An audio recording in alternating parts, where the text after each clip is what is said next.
Alors, on arrive à la dernière partie de la formation qui va permettre en fait de lancer Zendesk et surtout en fait de le rendre accessible aux clients, donc de leur proposer le formulaire, le widget. Maintenant que vos agents sont formés, bah, recevoir vos tickets par email. Et donc là, ce qu'on va voir, c'est comment connecter une adresse email existante. Donc, la plupart du temps, alors je ne sais pas si c'est le cas, mais les entreprises ont une adresse, par exemple aide@inpli.fr, support@inpli.fr, c'est-à-dire une adresse générique qui permet de regrouper à un seul endroit les demandes de contact. L'idée, c'est justement de connecter cette adresse-là de support à Zendesk pour, tout, pour que tous les emails qui arrivent sur cette adresse mail arrivent dans Zendesk. Vous pouvez aussi en avoir plusieurs, hein, donc rien ne vous interdit d'en connecter plusieurs. Alors surtout, on l'a vu dans la première partie de la formation, ne pas connecter des adresses mail personnelles, mais vraiment des adresses mail génériques d'équipe, parce qu'une fois que vous allez connecter cette adresse mail à Zendesk, vous n'allez pas pouvoir traiter vos tickets à la fois dans la boîte mail et dans Zendesk. C'est soit l'un, soit l'autre. Donc à partir du moment où vous connectez à Zendesk, vous traitez toutes les demandes dans Zendesk. Donc, ça permet justement d'utiliser votre propre adresse email. Ces demandes-là, vous allez en fait les transférer de l'adresse email à Zendesk. Donc, il y a une configuration en fait de transfert d'email qui est à mettre en place. Et ça, en fait, ça se gère au niveau de votre compte et pas dans Zendesk. Donc, je vais vous montrer tout à l'heure la partie dans Zendesk et je vais vous mettre aussi dans les liens en dessous toute la documentation qui vous permet d'aller configurer soit votre compte Gmail, votre compte Outlook ou un autre fournisseur d'accès.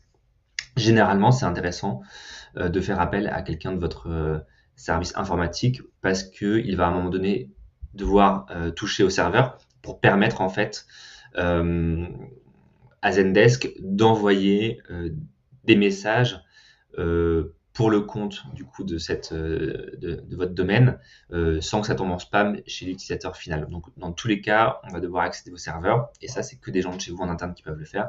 Et généralement c'est votre équipe informatique. Donc la procédure elle dépend effectivement de votre fournisseur de messagerie, donc ça on y reviendra.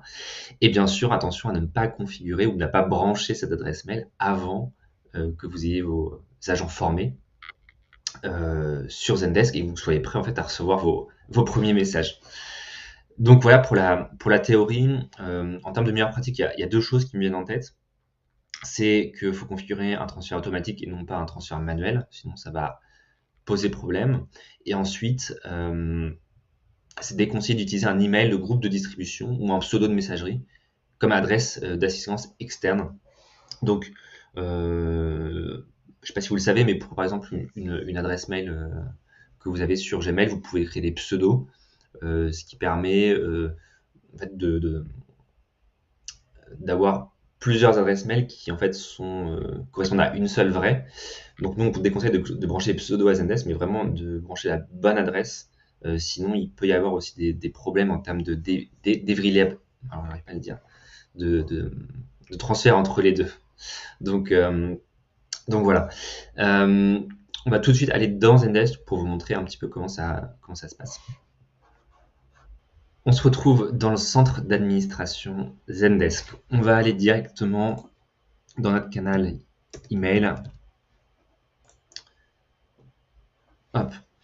Et vous allez voir, on a une adresse là qui apparaît, support mon instance zendesk.com. Vous aussi, logiquement, vous avez cette adresse là par défaut. C'est une adresse qui est créée automatiquement à partir du moment où vous créez un compte Zendesk. Donc, comme cette adresse, on va dire, est pas super belle, il y a le nom Zendesk dedans. C'est pas l'adresse qu'on va donner à nos clients. Donc nous, ce qu'on va vouloir faire, c'est si vous avez déjà une adresse support votre nom de domaine.fr, c'est de connecter cette adresse-là à Zendesk. Pour la connecter, en fait, on va transférer automatiquement les messages qui arrivent sur cette adresse-là à cette adresse email par défaut et qui est propre à votre instance Zendesk.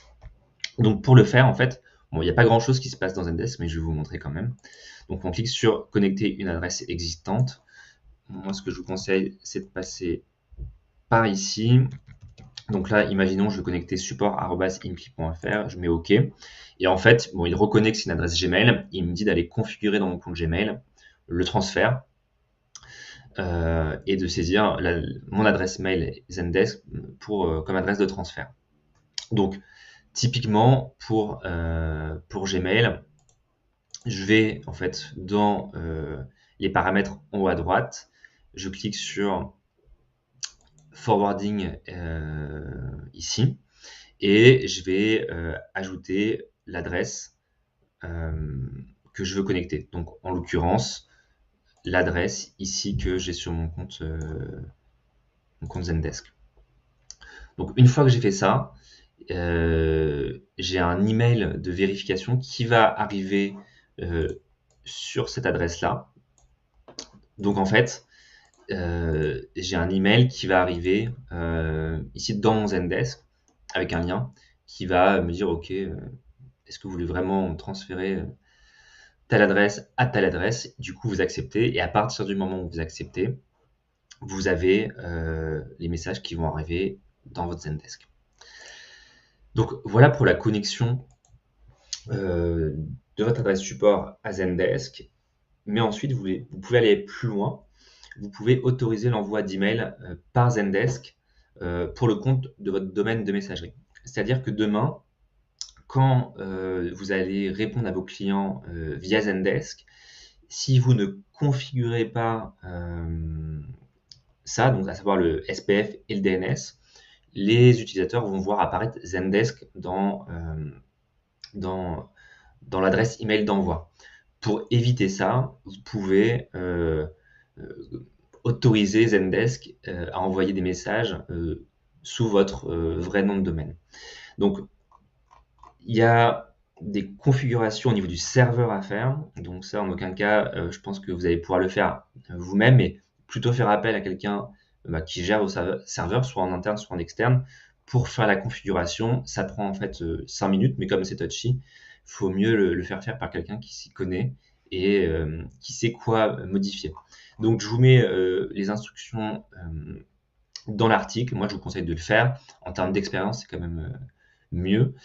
Et une fois que c'est fait, votre canal email est configuré. Donc vous recevez les tickets, vous êtes capable de répondre, d'ancrer de manière proactive sous votre propre nom de domaine. Donc vous allez pouvoir commencer à gérer la partie support sur Zendesk.